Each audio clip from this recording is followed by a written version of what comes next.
seventh paper session. It's possibly one of the most exciting paper sessions of the whole conference. We have three presenters, the theme being social protection and crisis response.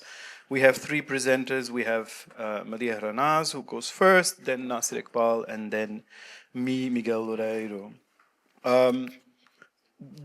The way that we'll do the structure of the sessions is Maliha will present first, and then Nasir will comment on her presentation, and then we'll open the floor for a few minutes for questions and answers and clarifications, and then we move on to Nasir, and then we end with me, so that each of us has some time to get some feedback and comments on our work. Just a quick introduction to the three presenters. So on my right, your left, Maliha Rahanaz. She's a lecturer at BRAC University, at BRAC University's Department of Economics and Social Sciences.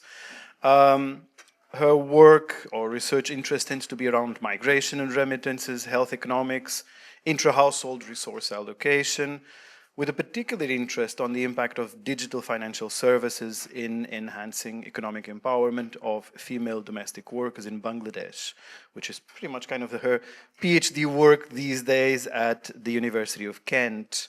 And she'll be presenting her work entitled Improving Information and Customer Service to Expand Mobile Money Access to the Poorest Government Payment Beneficiaries in Bangladesh. To my left, your right, we have Nasir Iqbal. He's associate professor and the dean of the Faculty of Social Sciences at PIDE, the Pakistan Institute of Development Economics. Research interests on trade, on issues of governance, on the development and design and implementation of social protection programs. He has a PhD in economics from PIDE, and he did a postdoc at Duke University. He used to be the director of research of BISP for few years, 15 to 18. You've probably recognized him from his columns for the past almost decade in the news. And he'll be presenting a co-authored paper on the power of assets, a catalyst for multidimensional well-being. And then last but not least, it's me, Miguel Loureiro. I am a research fellow at the Institute of Development Studies at the University of Sussex. I work on that interface between state and citizens, on both studying how citizens engage with the state, issues of accountability, and how the state responds and works with citizens, so issues of state responsiveness. And I will be presenting today an ongoing research with 14 authors called Making It into the Beneficiaries List, Accessing Social Protection During Crisis in Bangladesh and Pakistan. So to a certain extent, we're going to hear something about Pakistan, Bangladesh, and Pakistan and Bangladesh. So that's it works quite well. Maliha, do you want to start? Yeah.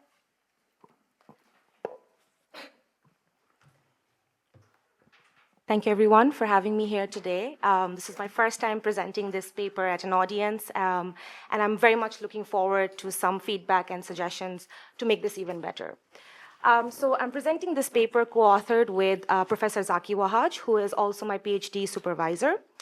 And this project was done in collaboration with Innovations for Poverty Action and A2I, which is a government organization in Bangladesh that is aiming to digitize or bring in digital solutions in the economy. So I'm going to start off with a bit of introduction on mobile financial services, also known as mobile money. I've heard that many of us are aware of this. It's similar to Jazz Cash, which we have something in Bangladesh, which is bKash and Nogod. So there is a digital revolution called mobile financial services. It is the use of a mobile phone to access financial services and execute financial transactions within the palm of your hands. They're easily accessible, safe, and easy to maintain.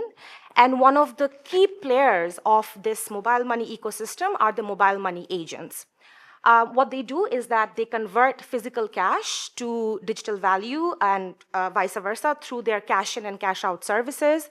But apart from that, they are also at the front line or the frontier of encouraging adoption of MFS services or promotion of MFS services to both existing customers, users, and new users. So in the last couple of decades, this has gained a lot of traction, and it begs the question to say, can mobile phones deliver banking to the poor? And we find evidence of this even amongst the adults who are unbanked. 67% of them own a mobile phone. We find this evidence also in cases where among economically marginalized, such as people who receive government transfers, that 2/3 of them own a mobile phone. So account ownership is on the rise. It has reached 71% among adults in recent times. And this account ownership is having an account with any formal institutions. And what this report says is that it's actually mobile money that is driving this growth in account ownership among adults. This has primarily been due to share of adults in developing economies receiving digital payments. So this could be in the form of government transfers, especially during COVID-19. There was a push from the government to move to digital wallets. Also, if you're going to get paid your wages via mobile money accounts. Digital payments are also associated with using accounts for other financial services. So if you receive money in a mobile money account, you are essentially or potentially likely to use it as a form of savings, as a form of borrowing, as a form of insurance, and many more. But account ownership and receiving payments in those accounts, so digital payments, do not necessarily translate into improved financial inclusion. And that could be because the use of mobile money accounts may be limited to various market frictions. They could be on the demand side frictions, and they could also be on the supply side frictions. For example, there could be a lack of trust and confidence in using the technology. This is primarily among women that is more prevalent. There could be a lack of awareness and knowledge regarding the services. So what are the services? Can we do something beyond just cashing out from mobile money accounts? It could also be the vulnerability to exploitation by intermediary agents, such as mobile money agents. So they could be charging you OTC, over-the-counter transactions. They could be charging you illicit fees, and they could have issues with PINs. They could keep your PIN and access your mobile money account. And these frictions are especially within marginalized groups. So, for example, those with low levels of literacy, older, widowed, disabled. So in this paper, we ask 2 research questions. The first is, does information provision regarding mobile money account improve financial inclusion? So it's a demand-side intervention. The other research question that we ask is, can incentives given to financial intermediaries who are mobile money agents improve customer services in the use of mobile money accounts? And this is on the supply-side intervention. So I'm not going to spend too much time on this, but there's a brief, I'll talk a bit about the literature on mobile money. So there's been an extensive study on how providing just an access to a mobile money account to a household, to an individual, or even a household head has resulted in direct effects on consumption, savings, migration, and remittances. And it has helped households come out of extreme poverty. And you'll find a lot of this for Kenya, where the M-Pesa started back in 2005. But more recently, there's a growing literature that is looking at, or that is focusing on how consumers learn to use the technology and how they learn to, trust the technology, and how that results in adoption and expansion of these services.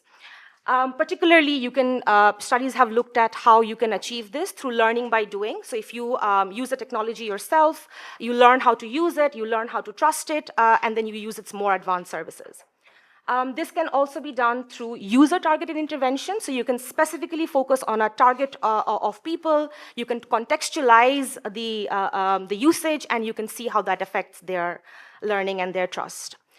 Similarly, you can also do this through agent networks. There's a really excellent paper by Akaratel where they look at how giving mobile money accounts to female-housed households and how their interaction with mobile money agents resulted in the adoption of better food items for the household. So I leave that for you guys to explore. This context of the study, it focuses on government to payment, I'll be referring to them as G2P payment beneficiaries, under Bangladesh government social safety net allowance, which is disbursed by the Department of Social Welfare, Social Services. Under this program, there are 3 types of beneficiaries. They receive old age allowance, they receive widow and destitute women allowance, and disability allowance. These amount or this money is received in their registered mobile money accounts on a quarterly basis. So we provide 2 interventions, focusing on 2 of our research questions. So the first intervention that we design is improving information on mobile money accounts in the form of posters, desk calendars, and 2 short videos aimed at improving, 1, awareness, and the other, knowledge. And we deliver these interventions to the home of the beneficiaries. Just to put vision into words, I have a snippet of the intervention materials here. On panel A, you can see the poster that we give to the beneficiaries. You can see it's just a 3-step way to learn about mobile money. We avoided the use of heavy text-oriented messages. We wanted to keep it more, nice to the eye so they can understand. In panel B, we have the calendar page. So the purpose of the calendar was that on one side of the calendar, we would introduce the service or the additional services that they can get from a mobile money. And on the flip side of the calendar, we would expand on how you can utilize the service, how you can use it. So it allowed them to sort of interact with the technology as and when they wanted to. We also had 2 videos. I hope you can see them, but the first video was about awareness. So here we focused on just telling them that you're going to start receiving your allowance now in your mobile money account. You don't have to necessarily cash them out. You can store it there, have it for later use. And in video 2, we provide them with knowledge. So we give them instructional advices. We focus on mobile money agents, tell them how they can be like a combination of you to understand better about mobile money. The second intervention that we provide is improving customer service. This is a supply-side intervention. This is a non-monetary award scheme for mobile money agents. The purpose of this is to motivate the mobile money agents to deliver good customer service through reputation and enhanced recognition in the communities with which they operate. How do we do this? So we informed agents about an agent award scheme that recognizes their role in the community and the quality of customer service they provide. We told them that there's going to be this competition that we're rolling out nationwide, and if your name appears in our customer services according to certain characteristics, you will get an award. What is that award? Since it's a non-monetary award, we designed a crest that's going to say Best Customer Satisfaction in Mobile Financial Services. Again, I have some snippets for you to see. You'll see on the panel A that this was the crest. On the crest, we said Best Customer Satisfaction, and we put their name and the union, the region where they belong. And on the other panel, you will see an image of one of the winners of the project. So we do a cluster randomization design. Happy to talk more about this after this if you're interested, but it's essentially randomly selecting 100 clusters across all 8 administrative divisions of Bangladesh. How do we define a cluster? So a cluster is either a rural union, which is the smallest rural administrative unit, or an urban union, which is the smallest administrative unit in cities and towns. So that we had 50 rural unions and we had 50 urban unions. We assigned 25 clusters per group with 30 beneficiaries, and and then we randomly assigned these into one of the 4 experimental arms. So in T1, we gave them posters, videos, and calendars, which was intervention 1. In treatment arm 2, we gave them we gave the agents the non-monetary award scheme. And then in treatment arm 3, we combined the 2 interventions. So intervention 1 and intervention 2, and a control group that did not receive any intervention. What I want us to take away from this slide is the timeline. So you see here over there that we started the project in December 2021. We waited for the government to disburse at least one payment to the beneficiaries, and then we conducted the baseline survey. Once we conducted the baseline survey, we provided the intervention, and then 6 months after the intervention, we did the end-line survey. I have some summary statistics here for you. There are a lot more, and again, happy to talk about this later, but we find that 61% of the sample are female, and the mean age is about 57 years old. So it's an older population as the nature of the program. But what's interesting here is the prevalence of mobile money, which we were interested in to know that how well they knew about mobile money. And you can see here that 31% have heard of MFS through friends and family, and only 16% have heard of MFS through existing adverts and campaigns. So of course, mobile money has been in Bangladesh for over 14 years now, 14 years, yeah, and over this time, they have invested highly on advertising. But despite that, only 16% are aware of this. Trust at MFS is high. It's at 60% at baseline, and they think that it's a reliable source to store money. But only 4% have actually had a balance in their account at baseline. And only 10% use their account for other purposes apart from receiving government allowance. And less than 10% can perform at least one of the basic transactions related to mobile money account. I didn't put this here, but another helpful information is that almost 92% of them withdraw their allowance immediately after they got it. So they sort of view mobile money accounts as an intermediary step to cash out their money. So we have this econometric specification. We use an intent to treat estimate with an analysis of ANCOVA. And I'm happy to go through this again, but essentially what this helps us is to have a robust measure of our treatment effects. What ANCOVA does is we introduce the pre-outcome variable as a control in our estimation, and that helps us isolate the effect of the intervention from any other factors. Only we focus on the treatment effects. Move on to more exciting things, the results. So in the results, you will see that we start off by asking the beneficiaries whether they are aware of MFS, and we ask them by asking whether they know 3 terms. The terms are whether they know what mobile money is, what digital money is, and whether they know what mobile money agent is. And then we further dissect where they get to know about these information. So in the first column, we have beneficiary is aware of MFS through friends and family, and you can see that only T2 increases their awareness from friends and family. So one of the ways I can think about is that mobile money agents are also very socially embedded in our communities. If you go to rural areas, they are probably your next door neighbor. If you go to even somewhere here, your local shop, you probably know them. So they're more likely to know this through them. We don't see any effect of T1 and T3 otherwise. In column 2, we ask them to say whether they have received any, they report whether they have received any intervention sources or posters at home. And you can see here that at baseline, it's very low. So they did not receive posters earlier, but now they report that they do. And it's about 7 to 8 percentage point increase. When you compare it with the baseline, it's a lot.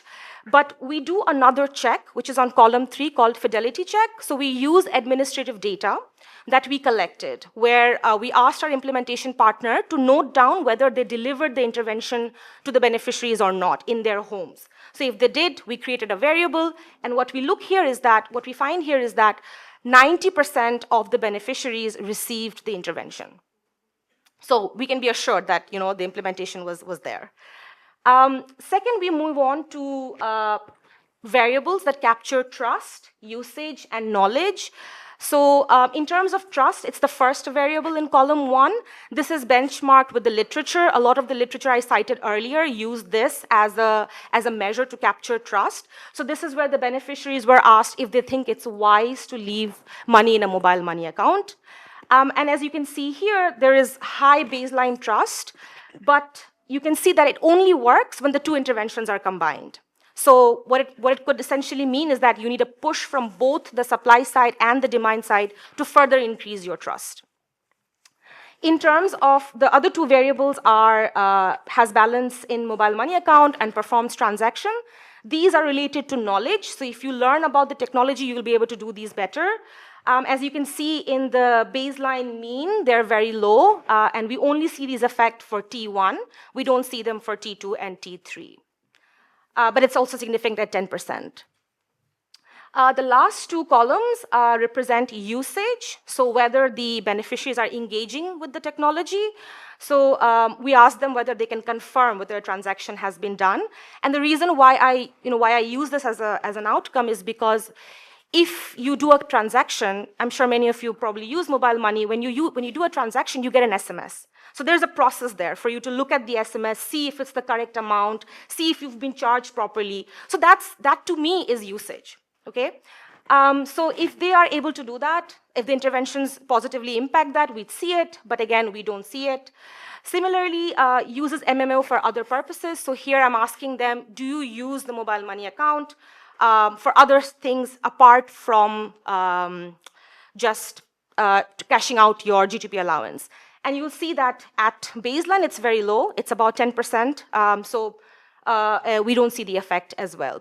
And I think it's okay in this way because it's very hard to change behavior when at baseline it's also already very low or already very high. Finally, we also look at some broader economic outcomes. So again, going back to the literature, they looked at trust, effect of knowledge, and how that translates into broader economic outcomes. So I was sort of motivated with that as well. And again, there's an interesting story going on here, which I'm also a bit struggling to understand here, but let's go over it together. In terms of receiving remittances, it's very low at baseline. About 10% report that they receive any remittances. And likely so, we don't see an effect. They're an older population. They are less likely to receive remittances. Perhaps their other family members are receiving that. In terms of whether they sent any remittances, at the extensive margin, we find some increases only in T1 and T3. So both the interventions need to be combined, and also you need to give the interventions to the beneficiaries to learn about this. Again, the baseline for sending any remittances is much lower than receiving any remittances, so that's interesting to see. In terms of the intensive margin, so the amount of remittances, we see some increases there as well. The last three columns capture savings. So here we ask them whether they have had any savings in the last 3 months. So it's an extensive question, extensive margin question, and you see that we only see an effect for T1. And this is quite high. If you look at the baseline mean, it's about 8%. 8% of them said they had any savings in any sources, and the intervention has likely improved that to 7 percentage point increases. Then I was further interested to know where they're doing the saving. So if they've increased their saving, where are they saving? One of the mechanisms that there has been in the literature, both mixed results, is that whether they save in mobile money account or not, and I don't find an effect of that. Then I asked them whether they have saved in formal sources, so like banks, credit institutions, microfinance institutions, savings group, help groups, etc. And I find that it has increased across all the treatment arms. One of the mechanisms I think that's going on here is that perhaps it's too early to establish mobile money as a saving platform. People are still yet to know about it, especially these are very economically marginalized population. But perhaps the nudge of saving as a way to improve their lives, the way to have empowerment, has initiated them to start thinking about saving in formal sources. Because we have to take a step back and understand that it was banks that was associated as formal institutions, right, before mobile money came into the picture. So these are my results. I'm just going to summarize and open the floor for discussion. So the study investigates whether a very relatively light touch intervention can improve knowledge, understanding, and usage of mobile money accounts by these G2P payment beneficiaries. About 1 in 10, so it was the first table, about 1 in 10 report awareness of MFS through intervention sources, despite 90% of them receiving the intervention. Third is that we see effect on trust. So trust does go up in usage of or in regarding mobile money, but that only happens when the two interventions are combined. Significant effect on savings 6 months after the intervention. I think this is very interesting, especially because in the literature, you'd see that even when the interventions are longer, there are still mixed results. So there is certainly something going on there. And finally, effect of the award scheme on awareness of MFS. We see it only for that in table 1, for column 1. But otherwise, we don't see the agent award scheme changing behavior on its own. So I think I'll end here. If you have any further questions, I'd love to hear from you, any suggestions, any feedback, and you can email them to me as well if that's helpful. Thank you very much.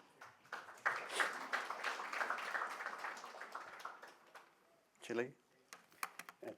Thank you so much for excellent presentation and very relevant topic because we in Pakistan, there is a massive penetration of this mobile money and it's very common all over the world. So you are always looking for the one of the quickest way to transfer these money. So it's very interesting and fascinating things like that. I have like a few questions that maybe help you to further strengthen your result and also to check the way how you can, the first question that come to my mind that if it's compulsory or optional for the respondent to have this mobile money account. So if it's compulsory, then probably there might be some impact on those sides as well. So you have to look into that way. Because the additional intervention would only include them at the very first stage. For example, when I asked like a street vendor in Islamabad, do they have the mobile account? They said yes. Then subsequent question from my side was, what is the purpose of that mobile account? So the most of the time, even the major portion is primarily using that account for the transferring of money either to the parents, to the family, to something like that. So this means it's like a only mean of a transfer of funds. So we can't say this is a financial inclusion. Financial inclusion relatively a deep term where we have to look into the way how they use these accounts for some kind of like a transaction, economic transaction. That is a financial inclusion. So you have to be like more clear on what kind of financial inclusion you are looking for, how you can substantially define those financial inclusion terms. That basically gives some sort of added advantage to your study if the previous practice is only use these funds for just a receiving purpose and they end up with the same thing, then probably the additional information has no implication. But if, let's see, one idea would be if they have an alternative mobile account for the business transaction. Probably then we can say that there is a financial inclusion coming out of this whole exercise. So you might have some data on it and you can think of those issues more deeply, how you can give them this thing. So there is like one table, we have to look into these issues, like there is a negative sign on the receiving remittance. But suddenly you end up, there is a significant increase in the amount of receiving money. So this give like a contradictory result. Maybe the volume, we have to explain why the volume jump up rather than the overall the intention to save. Secondly, then there is a sending remittances as a relatively high ratio. Again, the question is why they are sending money if they are ultra poor, to whom they are sending money. If they are only sending this money to their family member, to friends, something like that, then still it is a bigger question whether we call it a financial inclusion or not. So I think these are something that we really have to think. The last, like you should have to look into the all estimates in a much broader ways, because the mostly the coefficients and the estimates are weakly significant.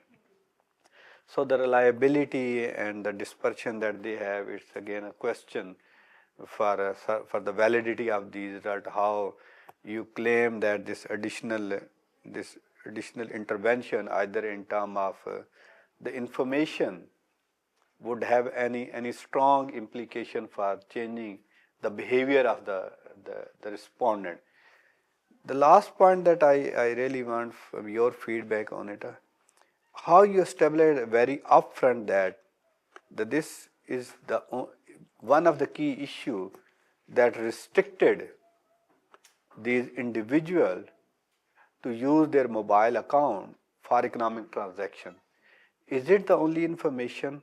Is it the some sort of like if you don't have an economic opportunity within your community, and if you don't have enough capital that allow you to make an economic transaction or to go for a financial inclusion, then probably this additional information may not have an impact. And that also link with the result that you have. So maybe if you put these two arguments in your frame and try to justify how you can like explain these relatively weak result, probably you have a better answer in terms of looking the neighborhood, looking the economic opportunity that they have, looking to their intention to work, looking their intention to go for financial inclusion. Because opening a mobile account is not a financial inclusion. And in our case for Pakistan, it is compulsory. You only get money from these channels. And in your case, what I assume, it's a compulsion for them to have that account. Then at the very upfront, we must say, these are the ultra poor or poor people. Are they really looking for some sort of economic transaction? If yes, then probably any kind of additional intervention. It could be information, it could be anything like that would have an implication. So just try to rethink this and conceptualize in a way that explain these outcomes. I'll stop here and then we have a... Do you want to respond or do you want to open up? I think I'll respond first, and then I can open up, if that's okay. Thank you very much for all of these helpful suggestions. I'll give you a whole summary of all the points you said. So I should just highlight that the purpose of this project was that IPA had done an initial scoping study with these beneficiaries who had already received mobile money accounts, and they had themselves created a need. So they had told IPA that they want to learn about mobile money account, they want to become better educated on this, and they had set a need that the existing resources that are available are not catered to them. So it's much more difficult for them to read in English, it's much more difficult for them to only see sentences or paragraphs about mobile money. So the motivation for designing these interventions came from what we learned from the field. I think one of other thing you said was how are they using these mobile money accounts? So you said about whether they are doing any economic, whether they're involved in any businesses or whether they're doing some sort of economic transactions. So they're very economically marginalized. They don't engage in any businesses. Maybe their family members are. There could be some spillover effects. So maybe what they learn, they tell their family members who perhaps are, taking other business initiatives, but we don't have the data to capture that. But I do think that's a valuable information. In terms of the reliability of the study, yes, I do agree that they are weakly significant. And the short answer to that is that it opens the ground for more research questions, for more understanding of what's happening with the data. We have to say that when we did this study, it was just after COVID, so we had to rely on phone surveys, and we only had about 30 minutes to interview them because, they're very economically marginalized, very poor, they didn't have the time, so it was a challenge there. If it's any reassurance, the effects that we don't see for agent award, I do have another paper where I look at heterogeneous treatment effects. So when I split the sample between rural and urban, I find that the agent award scheme does better in rural areas. So one of the hypotheses that I put forward is that there is higher social capital in rural areas. People know each other better, people are more embedded in their social communities. So that's another area that I'm interested in looking at. But yeah, I take all your feedback and I'm definitely going to think about them in more details. Thank you very much. Floor is open for questions, and questions only short because we're running out of time. Just give me a second. More questions? Sorry, it's a women's first. Silent rule we have. But I'll go and say it. Hi, thank you for your presentation. I think I'm audible? Yes, I can hear you. So I wanted you to comment more on treatment arm 2. So what I'm trying to understand here is this: how do you define it? So I'm supporting a CCT for 1.3 million beneficiaries in Sindh. So it's easy to reach the beneficiaries, but the other arm that you're talking about, the POS agents. So for instance, in developing world in Sindh, there's this acceptance that whoever is passing on the money will keep a small tip out of it. So this best quality, best service award. So from what I hear is, and it's also non-monetary. Yeah. So the cost for him is that he's uh, losing that tip. So how do you define this best quality award? And how many winners were there in an area? Like, how did you define it? Thank you.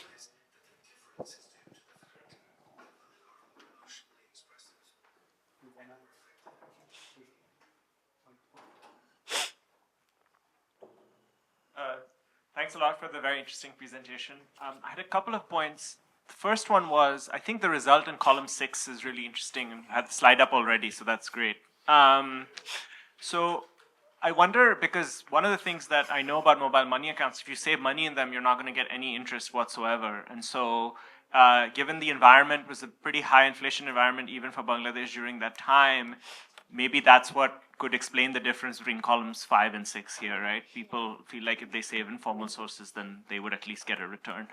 The second point is there's been literature showing that women sometimes benefit more from mobile money because then, especially for intra-household bargaining, they can hide the funds from their family members. Maybe you're already aware of this. So do you see any results there on your side? That would be interesting to know. Thanks.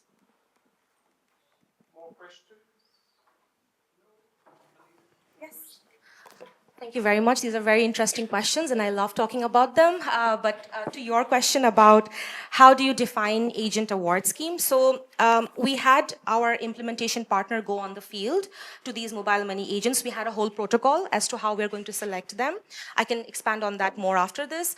So when they went to them, they had a script which we wrote, the researchers. In that script, we told them that they are an important player in the community and that apart from doing their regular services, there are other more marginalized people who might need their help.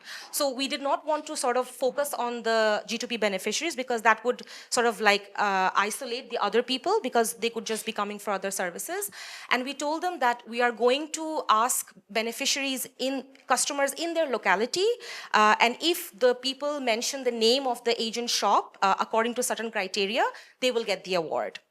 So in the N-line survey, we asked beneficiaries, who do they go to? Oftentimes, when they go to the shop, do they see promotional activities?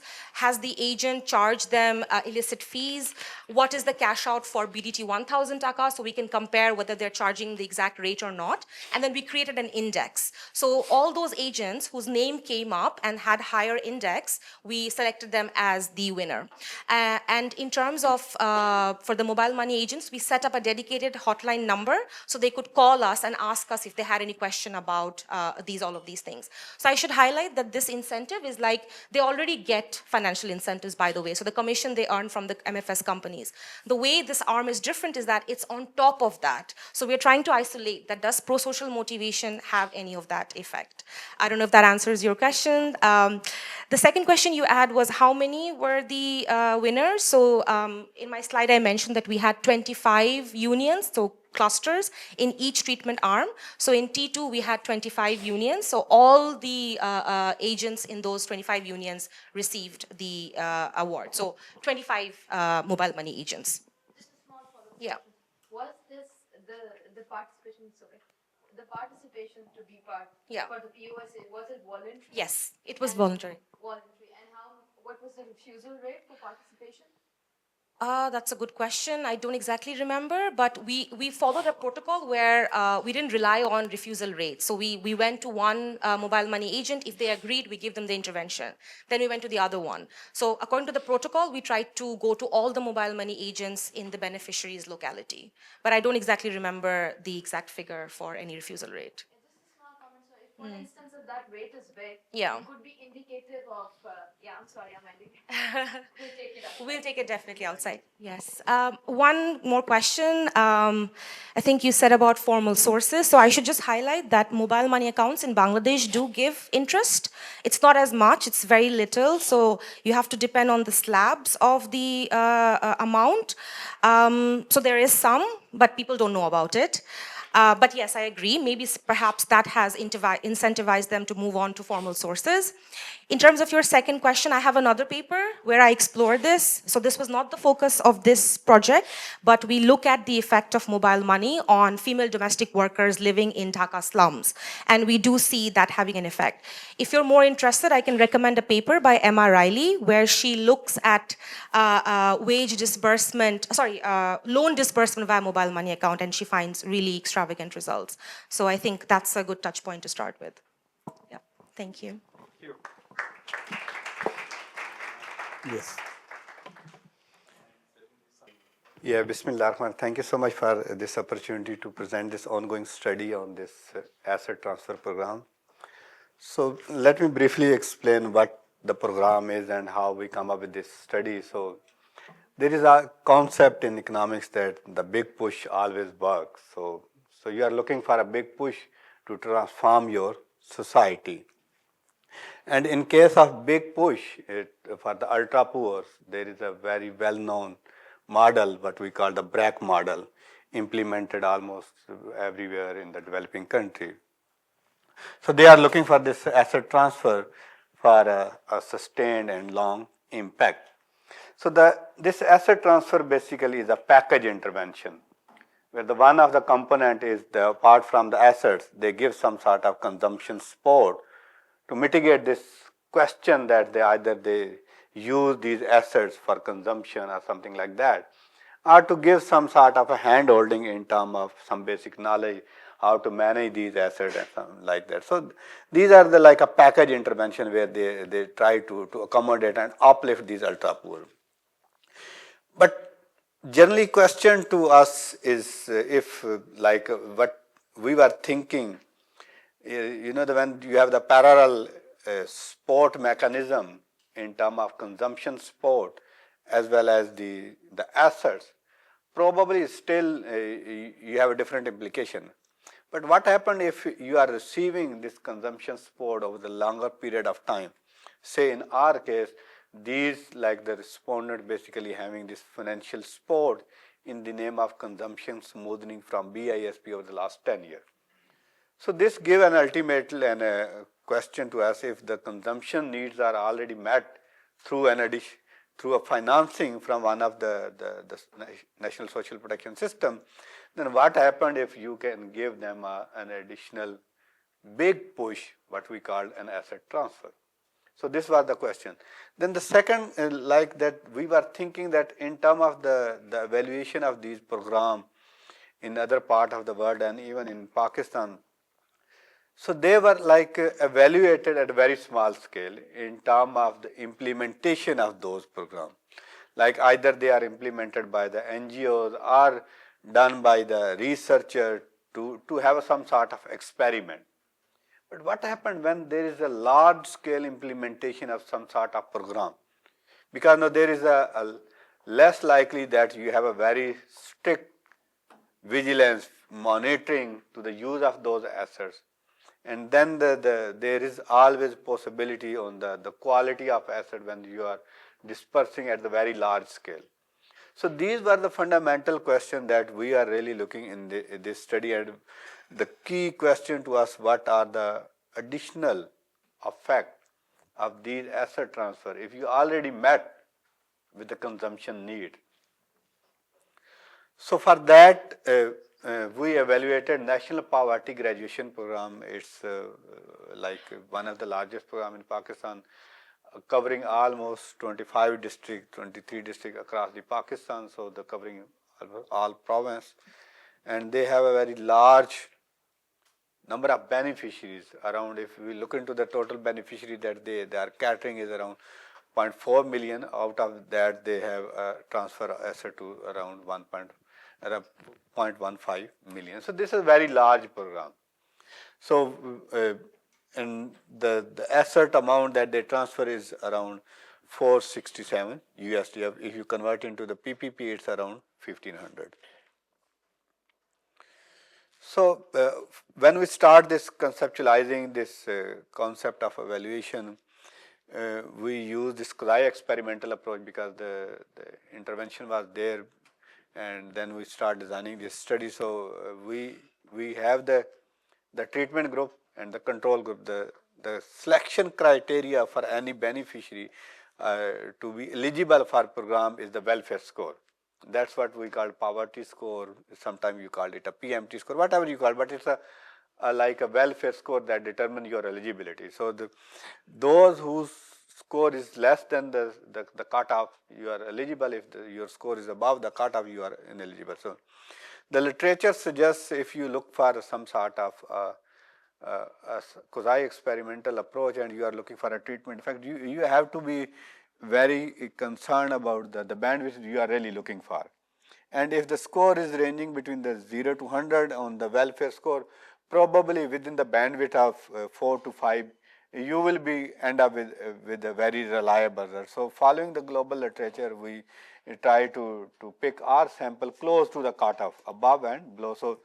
So we make sure that our sample or the treatment and control group both have almost the similar characteristics. So additionally, what is important to us is the use of additional data sources. Apart from that, what we did a survey in only one province, and we covered 3 districts from the South Punjab because the program is actually implemented in the South Punjab, and we didn't go into other provinces due to the funding issues, something like that. So, but we restricted our study in the South Punjab. For the baseline, it is very important because we didn't actually collect the baseline, but we have the 2 additional data sources that give us some sort of leverage to control all kind of baseline characteristics. First, we use this census data, what we call NSCR data, National Socioeconomic Registry. So that was collected well before the program when executed by the another agency. So there is a less likelihood that one can manipulate because it was collected by BISP, and the data was available with us because we use the CNAC to match these households. The secondly, we use this MOSA level indicator, the census data. That's what we call to control the availability of other infrastructure services. For example, if you have a well road, if you have access to electricity, if you have a schooling, if you have a financial institution within your area, probably it might have some implication in terms of generating the impact of these asset transfer programs. So we control these factors using what we call 2 census data. One is this NSCR census and other is MOSA census. We use very simple like identification strategy. It's one of the standard methodology that used in the literature for assessing the impact of any intervention. As I said, we control with the district fixed effect to cater some sort of location heterogeneity. We have the baseline characteristics using this NSCR sensor, and the secondly, to control the village level variation, we use this MOSA sensor that provide a very unique like a variable on the access to basic services. So the first key question, would our methodology have a minimum criteria to judge that we have a very robust methodology. So we look into the way this program was implemented. That's what we call the compliance rate. The figure on the slide clearly shows that the compliance is almost 95% in this case. And the second, we look into the uniformity of the distribution, that also shows that the PSC was normally distributed. The last, we have to apply this the manipulation test, whether there is any manipulation at the cutoff. So we use all these things to ensure that we meet the first stage requirement for applying this RDD. So we have the balance table that clearly shows that as I said, we use two type of like indicator to ensure that we have the balance. One is the household indicator, for example, the age of the head, the education, and the other thing like that. The secondly, we use this MOSA level variable that the control and treatment group have the similar structures. So as I said, so we evaluated this the impact at the short term after 1.5 years. So we call all these as short term impacts rather than the medium term and long term, and planning for the medium term effect. But here I am presenting the short term impact. Initially, as I said, that the key question was for us, if you met the consumption needs, how you use the additional income from the asset transfer. So what we found at the very upfront, there are two key impacts. One, we see that there is an impact on food, and another what we find, there is an impact on utility. It means in the short term, even they have some additional income from the asset transfer, still their priorities are the consumption smoothing and some sort of mitigating the rising like the prices of the utilities by adjusting the cost of those utilities. So still in the short term, even if you have a big push, there is a very less likelihood that you can channelize those for more productive use. Interestingly, what we find, look into though it's insignificant, look at the education component. And we are trying to figure out what happened with these beneficiaries. There is some kind of switching from education to the labor market, because now you need an additional labor to look after your asset. So then the ultimately question, how you accommodate that additional asset, either it's a shift. If it's a shift, then it has a very like a long-term consequences, because now you are doing a trade-off by putting your either a kid or girl from school to look after your assets. So this have some implications. So we have to look more into this issue, how they can support this. We also look into, as I said, it's a multi-dimensional concept behind this whole asset transfer, that you have to build your asset for the long-term resilience, because ultimately objective of these asset transfer is to uplift these people out of poverty. So you are basically using a term of graduation. The graduation of these people come out of this whole exercise. So we find some impact on at the very earliest stage on the small animal. Probably if you have a very at the initial stage, if there is small income from these assets, additionally you can invest on the adding more animal into your portfolio. Then we find some impact on this housing and the other indicator that probably represents some sort of like inclination toward the more of investing in some areas where you previously ignored.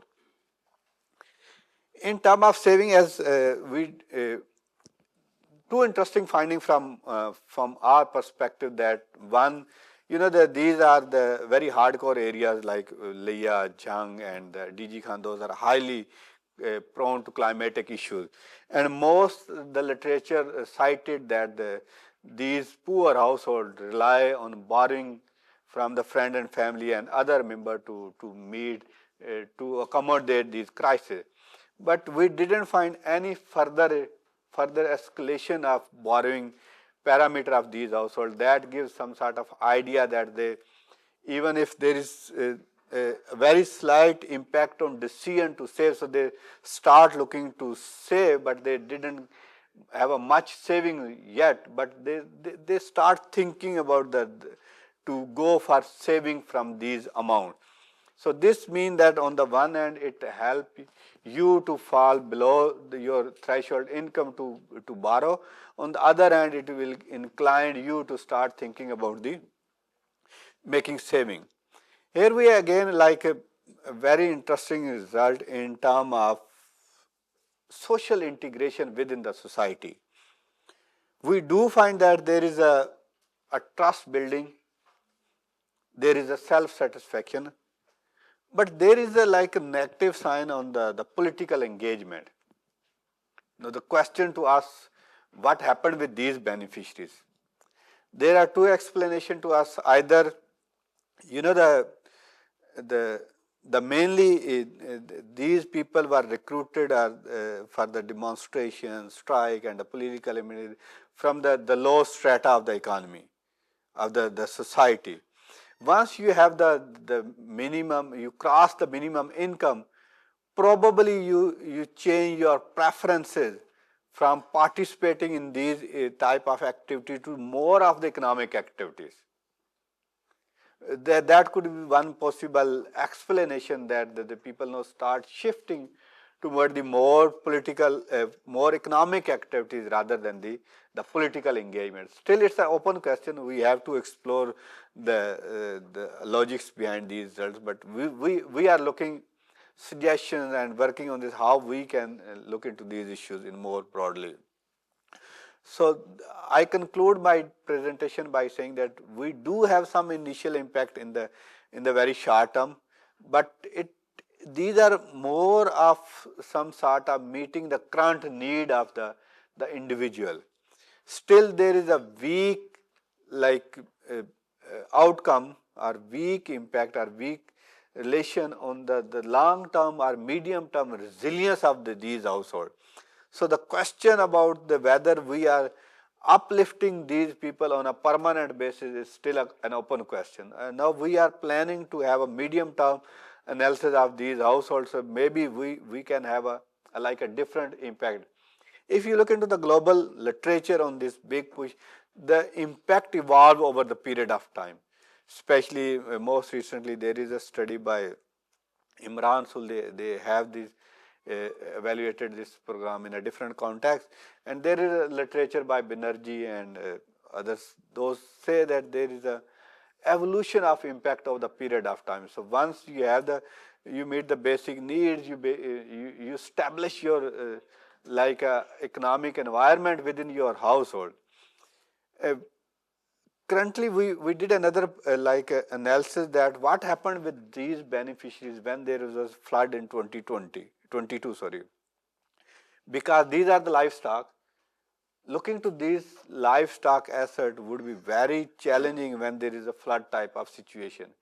And now the flood is very, very frequent in our country. And one of the findings that emerged from those is there is a loss of asset, that's a common factor. But on the other hand, the key things that coming from that is that the cost of holding those assets in those circumstances is very high. So then they start thinking about the trade-off. Either they sell this asset or to keep that asset with this assumption that in the future they must have something good from these assets. So these are still an open question, how they translate these things into a more type of a permanent source of income.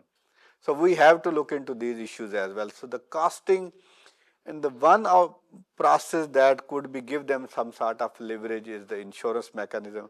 But what kind of insurance mechanism we can adopt for that type of asset? So I'll stop here. Thank you so much.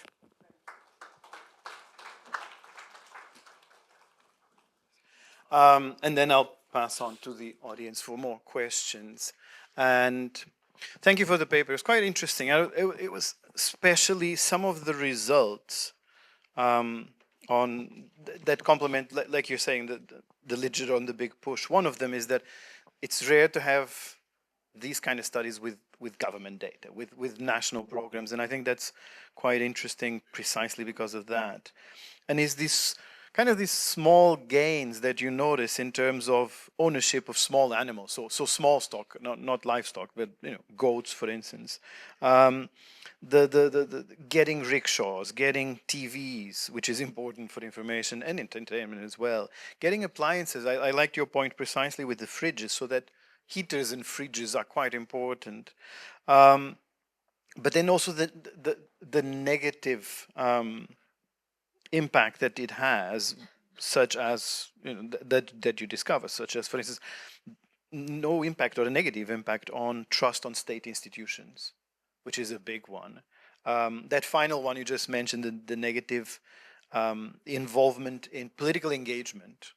And there were a couple of others that I've noticed. No impact whatsoever on women's empowerment, which is appearing in other places as well.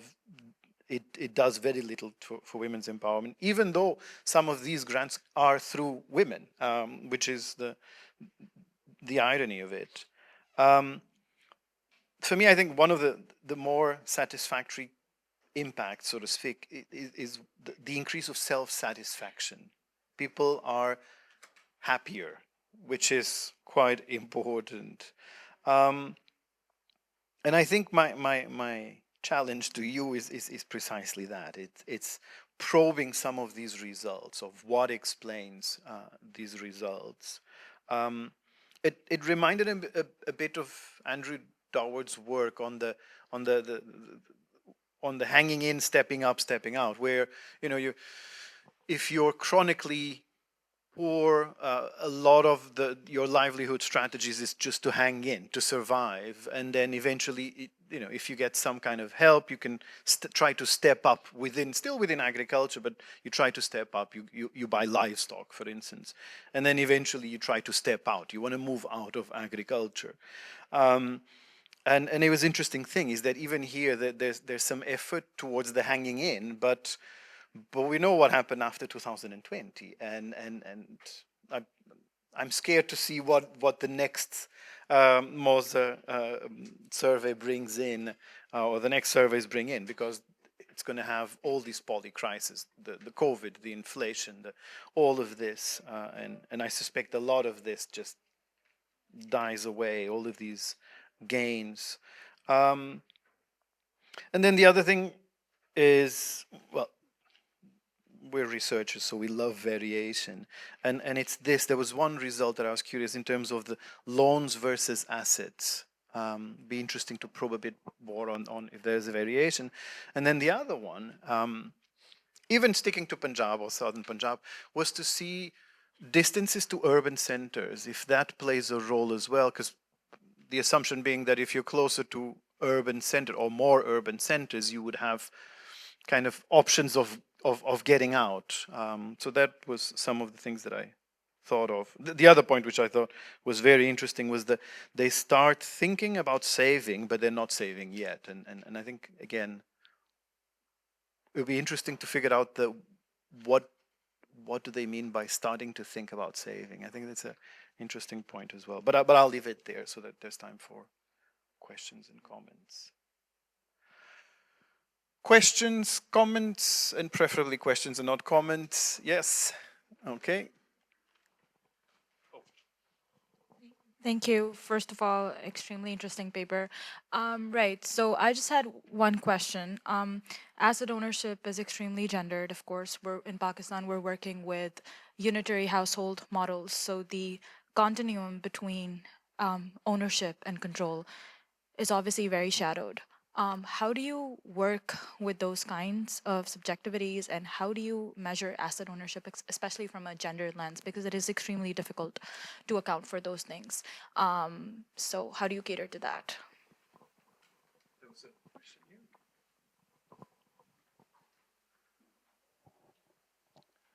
As I know, there are two other components of this project, interest-free loans and skill development. So why these two other components were left and you only saw the impact of assets on this project?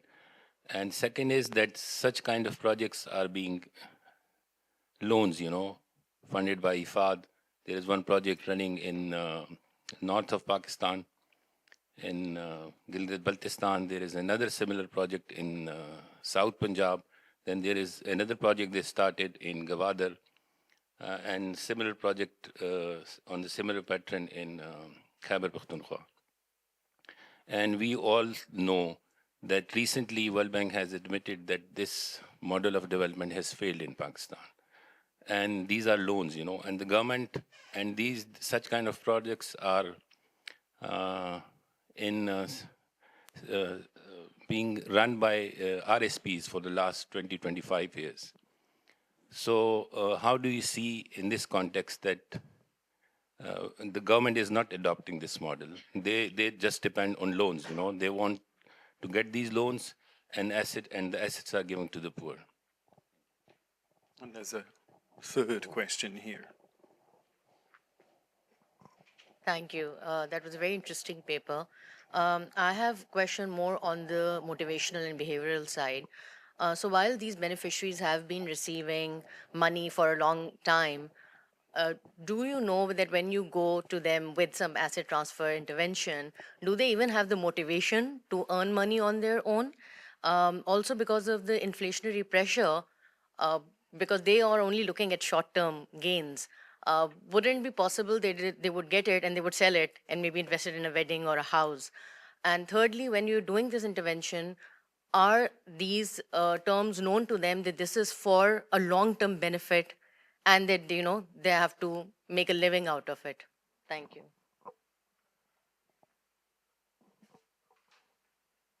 Thank you for very, very interesting and very thoughtful questions. So I'll start with Miguel. So basically, yes, we are trying to unpack many of our results, because what we find, like if I start with the very basic what we call the first table, where we are looking into the more of multi-dimensional consumption pattern. So what happened with the education? So is there any switching? And secondly, the desire to save means, so they just say that yes, we are trying to save, yeah, we are saving, but what happened, do they are saving additional amounts? That's remain an under question. So these are all things really we are looking more of these things, and we're trying to unpack with the additional data set that we have to look into these questions.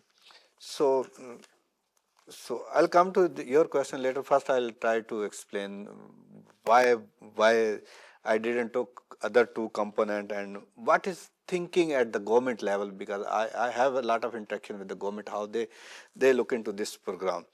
Firstly, yes, we did collect data on this interest-free loan, but the sample size were very small, around 100 something like that. We didn't include that.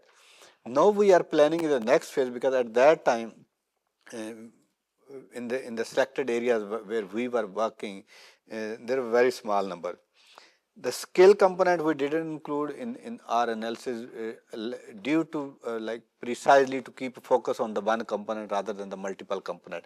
But in the next phase, as we said, we are also expanding the district from the other province as well, and also to include these components.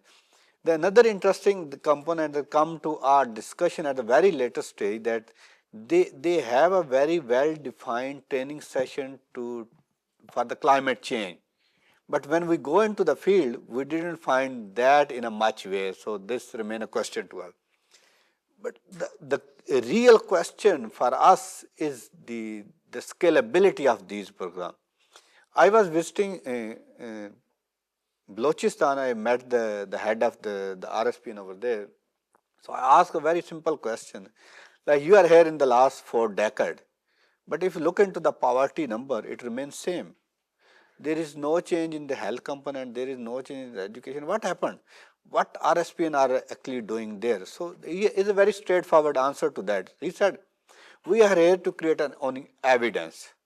We did experiment. We did a small scale project with the help of different donors that created evidence.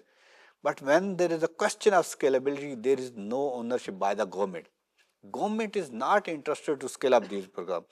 And I also have a very key observation on these programs, that currently these are all funded by the donors, especially FAD, and now the planning ministry, this National Poverty Graduation Program has signed, and like Islamic Development Bank as well. So still these are the interventions, and they might have some impact, as I said, in case of even BISP, in case of these.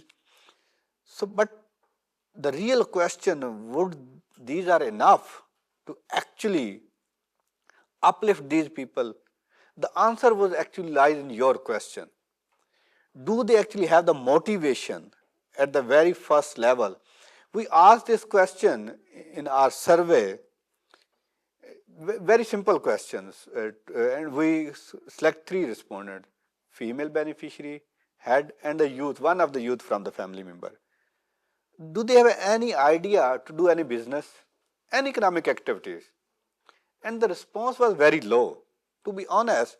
So then the question is, even if you give that loan to asset to any big push, the translation of those into a more of the productive asset and the expansion of that asset would remain a question. We cannot say that it's not happened, but it remains a question. One thing that I observe, and maybe we all should think about that, this development approach really make our people think differently. If I visited a lot of areas, especially in the South Punjab, in Sindh, KPK. I didn't go much in Balochistan, but I visited these areas, Thatta, Hyderabad. You know, what they are thinking, now they are waiting for another aid. Because they feel we are entitled, we will get this lunch every 1 year, every 2 years, every 3 years. And if you look into the support, those are provided to these districts. Look at the South Punjab, don't go anywhere else. Look at the South Punjab. There is a numerous organization working for the uplift of these people. But the real status remains there. These are very small intervention. I will just spend 1 minute with you people to explain a real story. So I had a discussion with the NRSP about this interest-free loan. They said we have very well defined this livelihood investment plan document, and we will negotiate that livelihood investment plan with the beneficiaries, and then we judge what kind of business actually is looking for, and then we can make loan accordingly. Being a researcher, I thought it is a very large document, and they must have all kind of information and the detail what they are actually working. Then I visited Khushab where the program was running, and I met the beneficiaries and the community leader and the VO and CO, something like that. I asked, where is this LIP, the Livelihood Investment Plan? So they give me a one sheet, like a one paper with 3-4 columns, and the 20 beneficiaries data was there.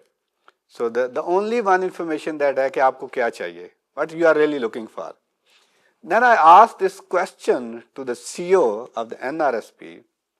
You said there is a livelihood investment plan, but it's only one column where you only add like what you are looking for. He said goat, sheep, whatever. तो उसने कहा और इनसे हम क्या पूछें? So then I said, why is that you are claiming like that? So this is the reality. We have to think totally different. This development model never work in anywhere in the globally. These are the short intervention. Of course, they can create an evidence, like Maliha created evidence that if you increase the information, it help you to penetrate to induce something like that. Similar like that, the idea of this economic opportunity is historically proven. The other things only the support mechanism should be very realistic and should be confined to only with some sort of sunset clause. BISP is working for last 12, 13 years. Now it become a political program. Every successive government say, oh yes, we have to expand it. No, we are claiming this victory that we are included 9 million household in the BISP net. The victory should be that we graduated all these people and we left with only 1 million beneficiaries. But look at the priorities. So these are the all political and the policy question, and we really need to think our growth model, our development model, even education. We are claiming over the last 20 years, 22 million kids are out of school. And if you look into the Punjab intervention, you can visit Punjab Social Protection, hundreds of intervention. But there is no improvement. Is it a demand issue? Is it a supply issue? These are the still questions. Thank you so much. Thank you.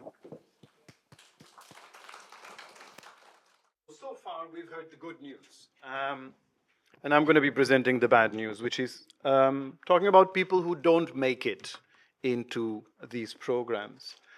This is a continuation of a long project, actually it's 2 different projects. For quite a few years was under the Action for Empowerment and Accountability, where we did this work in Pakistan, Myanmar, and Mozambique. And then in the past couple of years, we've continued this approach, this methodology in Bangladesh under CLEAR, which is the COVID-19 Learning, Evidence, and Research Program.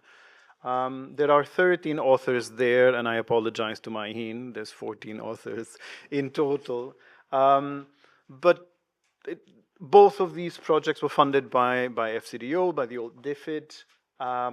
The bulk of the work in Pakistan for the governance diaries was HRCP and IDS, and for CLEAR for the Durdina diaries was the the BRAC Institute of Governance and Development, Big D, and IDS.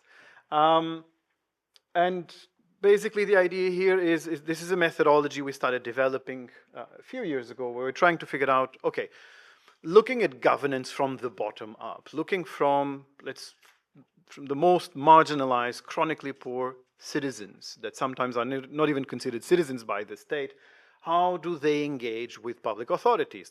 And these public authorities can be the state or just other key actors in areas where they work, where they live, sorry. And let's make it even worse. Let's look at conflict-affected, violence-affected settings, or what we're calling these days difficult settings. So how do they engage? Do they make claims? How do they make these claims? Do they make these claims collectively as individuals or not? How empowered, disempowered they are? So this was the first phase that we call the governance diaries, where these methods, it was actually a basket of methods, like a longitudinal ethnographic panel data with lots of different methodologies within, from interviews to basically think of it that every month or so, a bunch of us, and Mudawir was one of them, would go to the same households and ask them, you know, how are you surviving? How are you living your life? What are the issues that you're facing? How are you dealing with these issues? And the advantage of doing this over time, going every month or so, is that we can actually see how they are handling their problems. So we did this in the case of Pakistan, we did it in 5 locations, both rural and urban, both conflict and non-conflict, or at least active and non-active conflict, in Islamabad, in rural Punjab, and in, I don't know how to call it, peri-urban KP, used to be the tribal areas. And then in a second phase, because what we noticed, one of the big findings was it's all about intermediaries. Right? Mavish was talking about it this morning. A few other people have been talking about brokers and other types of intermediaries and influentials. And that's through whom you get to these public authorities. That's through whom you get to the state. So in the second phase, we said, okay, let's continue these diaries, but this time let's do it with the intermediaries themselves. How did we pick the intermediaries? Well, we asked the households, who are these people that help you access the state, access public authorities? So throughout that time, we started in 2019, and the question here was, well, when marginalized, chronically poor citizens engage with public authorities, when they demand for accountability, what are the roles, strategies, and practices of the different intermediaries that broker these engagements? Or in some cases, we noticed in parts of Pakistan, in a lot of Myanmar, this was before the latest coup, when citizens and communities in fragile settings don't engage with public authorities to solve their governance issues, what do they do instead? So a lot of the self-provision. Don't know if you know what happened in 2020, but there was this thing called COVID-19 that had a huge impact on our research. Negative impact, a lot of people died, including some of our intermediaries died. The other thing we noticed was intermediaries just started working non-stop during COVID. Because what we realized, there's a link between citizens and the state in a lot of places. So it was through them. They were making lists. They were helping the state making lists of who to target and so on and so forth. So we kind of adapted our research a bit during COVID in terms of making phone calls. Again, a lot of these places are conflict settings, so people don't talk on the phone because they might be bugged by aliens.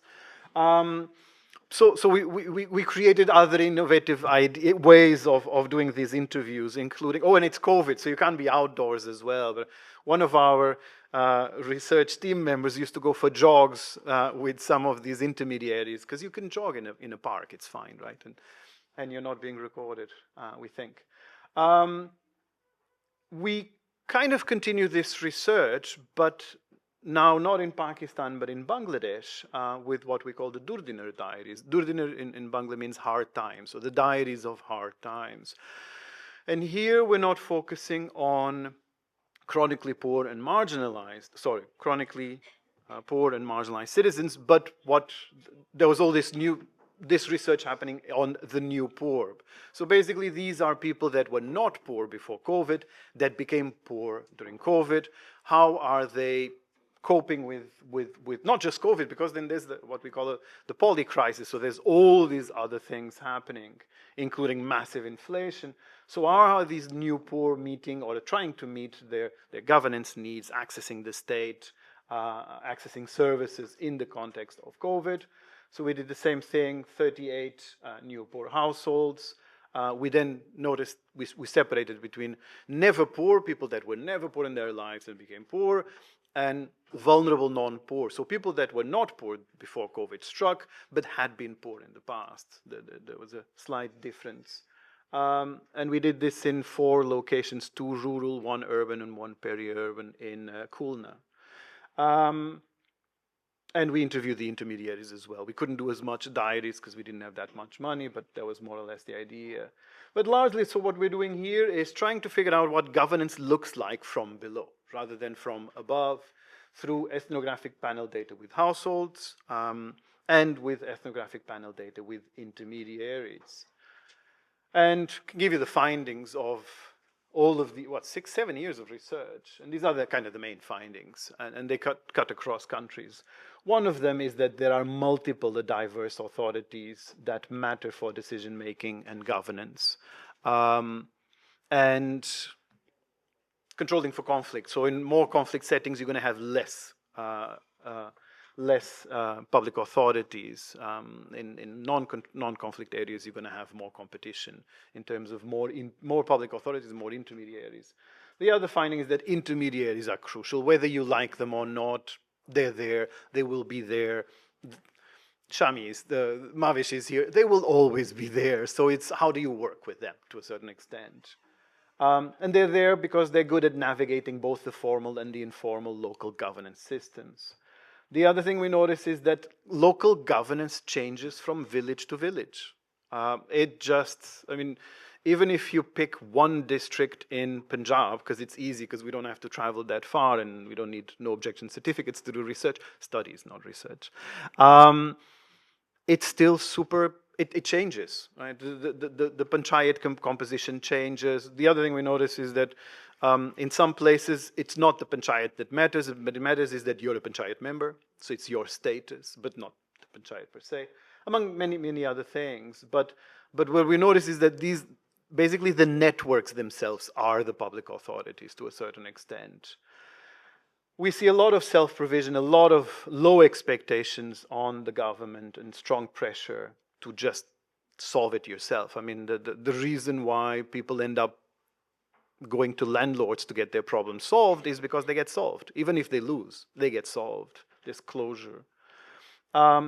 And finally, obviously, local patriarchal power structures playing a big role.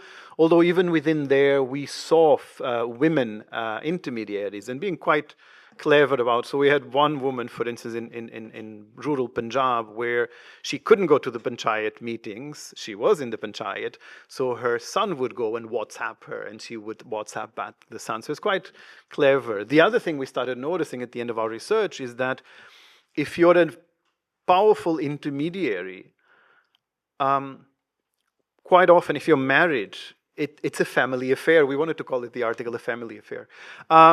Because how do you access the women if you're a man, a male intermediary? And that's where your wife or your daughter steps in and reaches that part of the community, so to speak.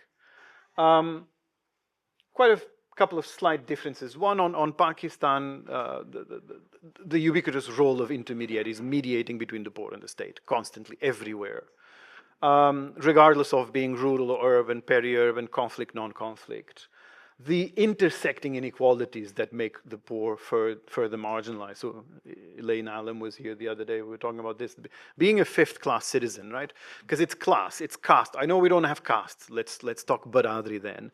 But it's Baradri, it's class, it's gender, it's all these layers. You're second, third, fourth, you're fifth-class citizen. And that plays a huge impact on how to access services. And then the big one, the post-colonial states treat the poor as colonial subjects, right? And in turn, the poor have low expectations of the state, often engage in self-provision. So this is one of the quotes during COVID when in one of the informal settlements in Islamabad, the police, the CDA, usually beats them up and destroys their houses, but because of a misunderstanding, they felt bad and they actually gave some rations. And they had to ask one political party to help them identify who are the poor here and what are the deserving poor.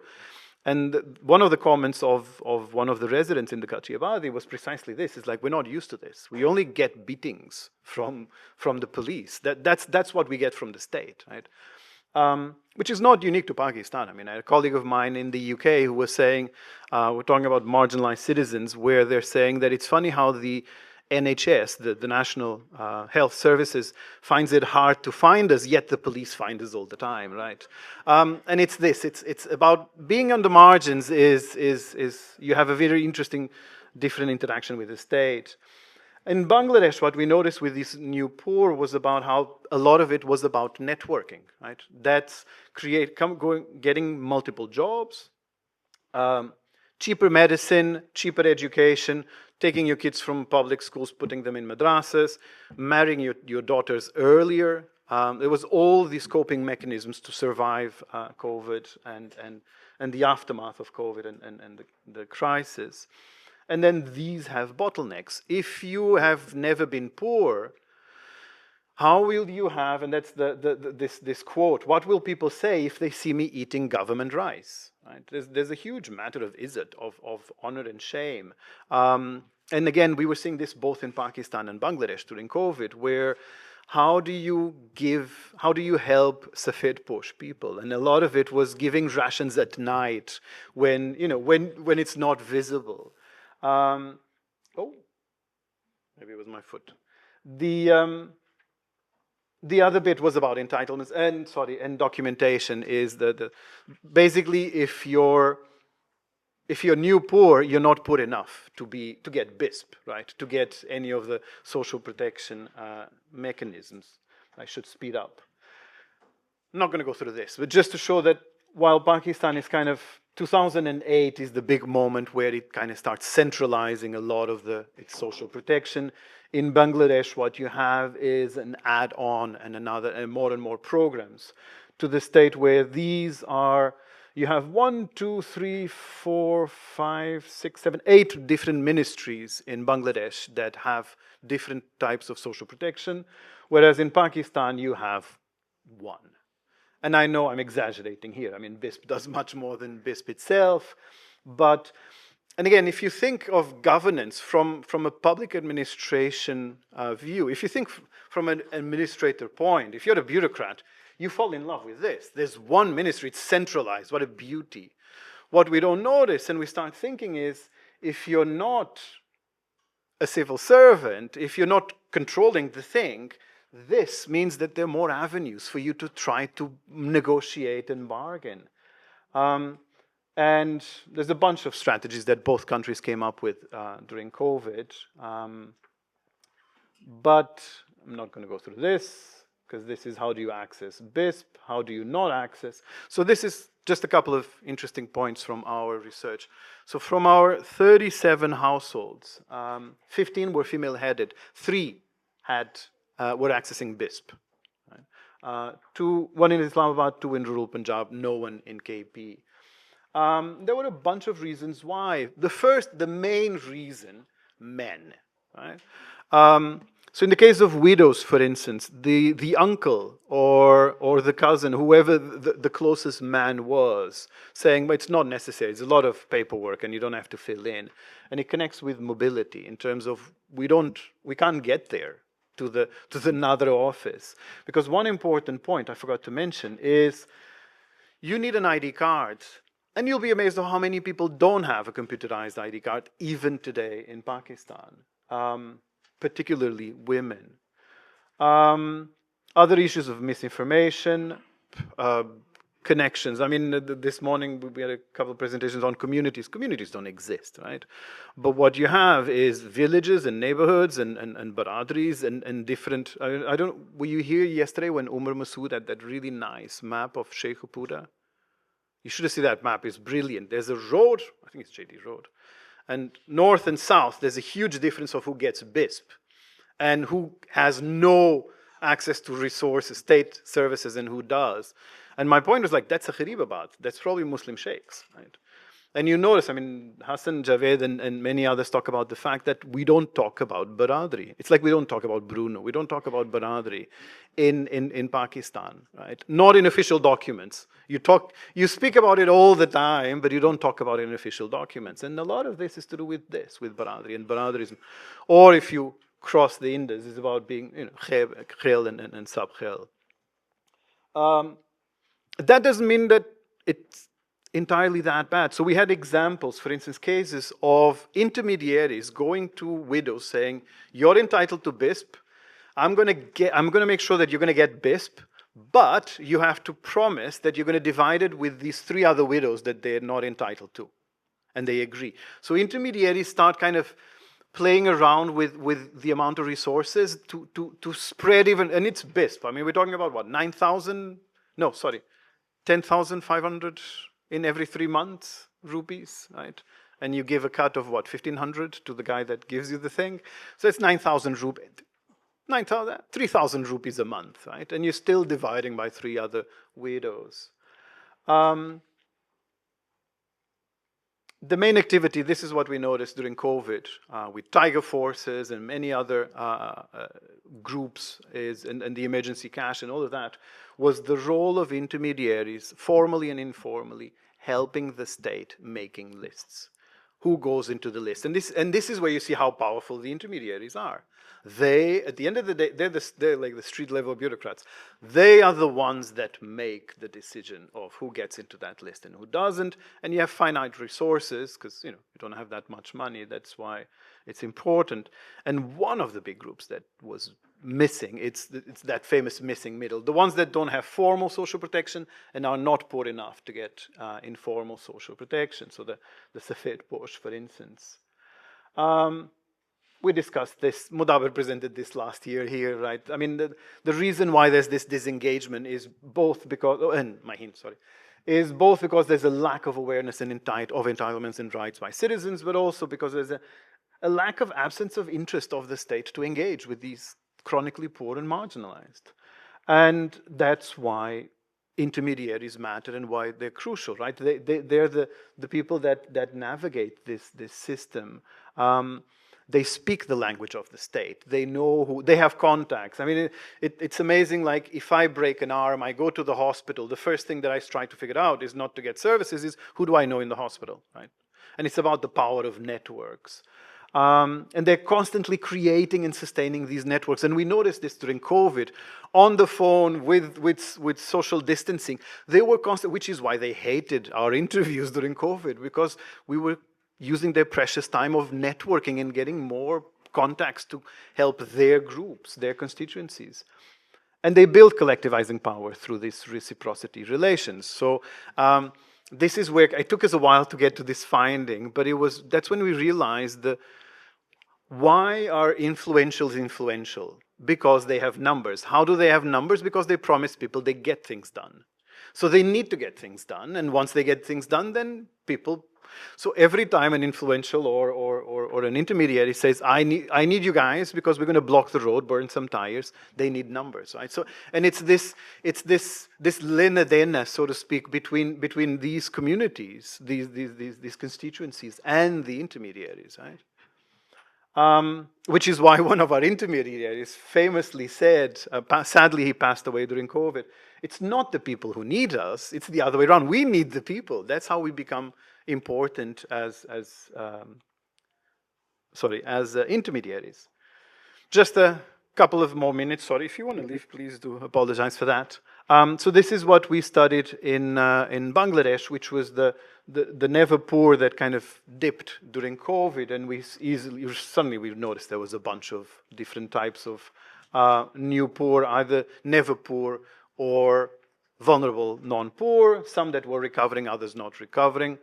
And Sahela is here. We have a working paper on this. But these are some of the strategies that they use to recover.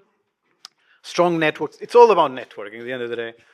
Borrowing money and goods, accessing all those social protections. So there's so many different cards that you try to access in Bangladesh, which is harder for never poor because they were not part of the lists. And reducing consumption and so on and so forth. But there were all these constraints. And the biggest one, and this is, I was thinking of your paper precisely because of this, asset depletion. During COVID, all those goats and the rickshaws and all of that was gone.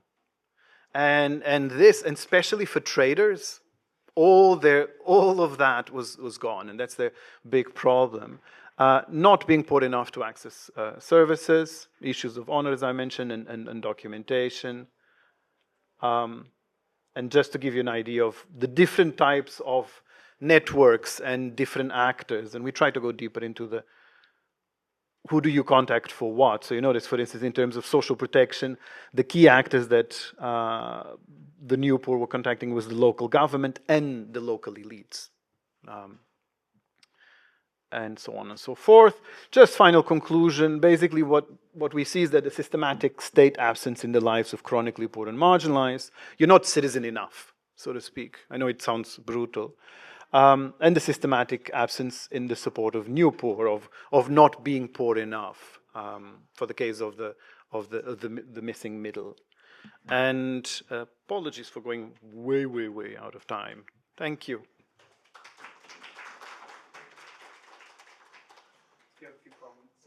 Thank you, Miguel. I think that was a very interesting a piece of evidence. And I think the key questions that this evidence include is how marginalized people make claims, demand accountability, and the strategies they use when state engagement is limited or absent. And I think the key findings reveal that the significance of intermediaries in connecting poor citizens with public services, acting as gatekeepers or brokers to state resources. In Pakistan, factors such as historical inequalities, bureaucratic prerequisites, example CNICs, and socio-cultural norms limit direct access to safety nets like BISP. And in this case, intermediaries play a crucial role in list making and enabling access, but often prioritize their own interest. In Bangladesh, marginalized groups adopt various strategies such as strong networks, borrowing, and reducing consumption, but they also face constraints including social norms, financial depletion, and low trust in government systems. So that was very, very interesting to learn.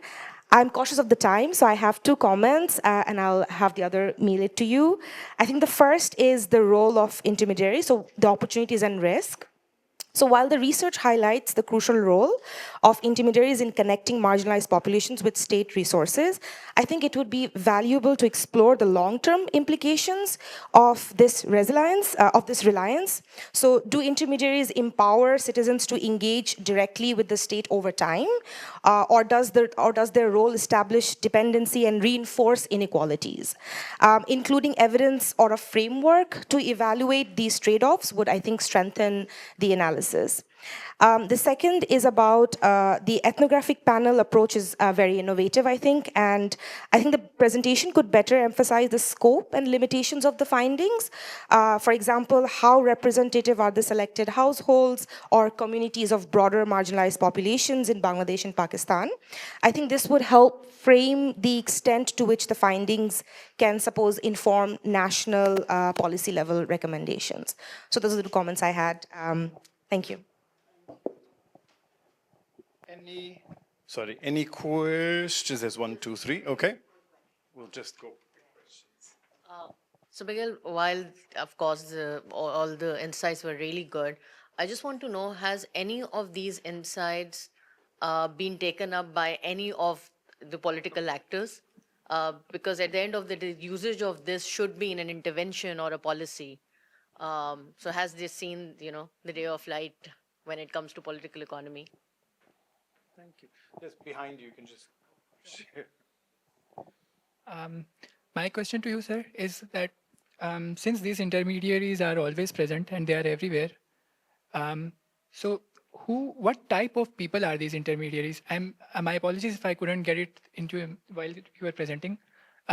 What kind of professions do these intermediaries have? Or are they already state actors like teachers, or people who already work in state institutions? And I think they are also mostly male, not female enough. So yeah. This wasn't right at the back. So yeah, I found this really fascinating because most of the programs in government that we try and do is try and remove the intermediaries. That's good governance right there. But over here, clearly this kind of shows that there is a role there. And I was just wondering, kind of piggybacking off of what was asked earlier, are there certain kind of intermediaries that actually are beneficial and we should try and strengthen? Because one of the districts you looked at, you said, was one of the merged areas. And so over the last 20 years, we first had this huge push to kind of finish the Malik system there. That were the main intermediaries over there. And now we're kind of running back to them because we've lost the plot. We don't know how to handle that area anymore. There are a whole lot of people missing and all. And so we're trying to strengthen them again. And so which one works better? Are there certain kind of intermediaries that are just like creating more problems? And are there others? And what kind of traits are there? Is this something you guys looked at? So I'm going to answer backwards then. Oh, go ahead. Sorry. Yes. So when you talk about that, these intermediaries, like promise individual or female to registered with the BISP, I didn't get that point how they can do, because the BISP have a very established poverty scorecard, and every woman can check that I'm eligible and I have to enroll. So where is the role of this intermediary? So I just for my own information, sorry if I make something like that. Okay, so I'll start here and I'll go around. So the first bottleneck is the men of the home. That's the thing that we notice in a particular places, because it's that physical mobility. There are places where, as a woman, it's difficult to access another office. Sorry, and you have no internet. And so that's one, that first block. The other one of the intermediaries was that this is intermediaries saying, look, I will help you with the process. So it's similar to what Mavish was saying, like, I'll take you there and I'll help you with the forms and everything, but here's the deal we have to do. I know that these are not going to get it, so if you allow to share, then I'll help you, otherwise I'm not going to help. So there's these discussions of getting physically to another office. That's the role where some of the intermediaries play a role. So yeah, one of the places where we were, the three main public authorities besides the state, was the Maliks, the mullahs, and the Talibans.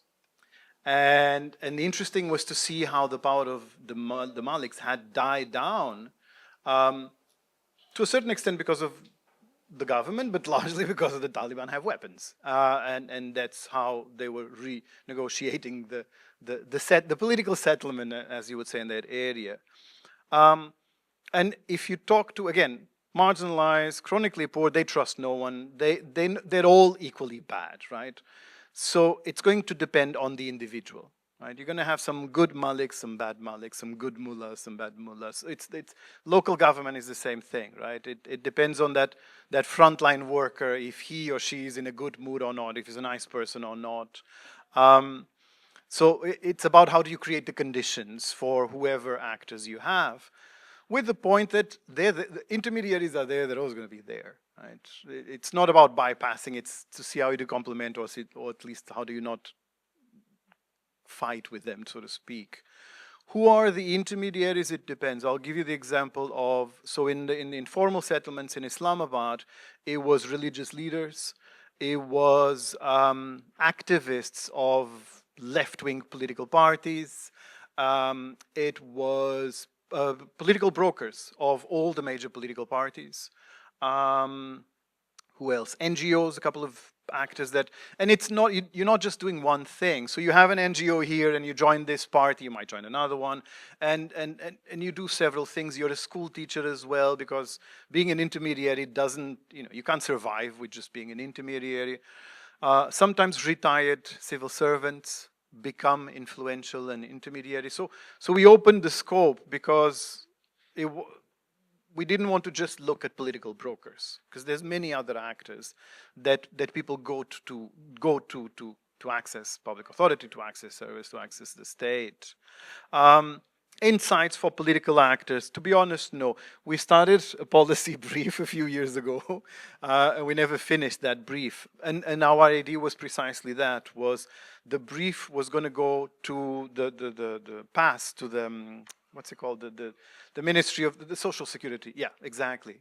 Because we felt that they might be, we might have some interesting insights that they might appreciate. But no, not so much. I mean, maybe we should do some kind of a policy brief and sneak it into the civil service exam or something, or because again, this is my insights of dealing and engaging with civil servants in Pakistan is they go through a particular training where you kind of have that, no, you guys are you're the best, you're here. And that, I think, is very important. Actually, that's a very interesting starting point, is with the civil service. Kind of how do they engage with citizens? How do they look at citizens? Because you profile, you have to profile. You don't have enough resources, don't have enough time. But you notice that there's a particular way of looking at people, which is why you go through your contacts. You always go through, even if you know that you were entitled to something, you're still going to go on the side, and who do I know here, right? And there's literature that shows that in industry, in services, in the bureaucracy, in everywhere, in politics, in Pakistan, it's all about networking. It's who do I know? Which was interesting to look at Bangladesh, because Bangladesh is exactly the same thing. It was who do I know? It's all about networking and building networks and maintaining networks. I mean, there's a reason why you have Vartan Banji and all of these Lenadenas, all of these things. Is the reason why you give presents at weddings and then someone else has to give a present. It's to keep the network, it's to keep the relationships. Because that's what, when you have limited social protection, it's through your baradri, it's through your communities and your neighborhoods. That's how you get your loans and so on and so forth. Sorry for taking this much time. And thank you for coming.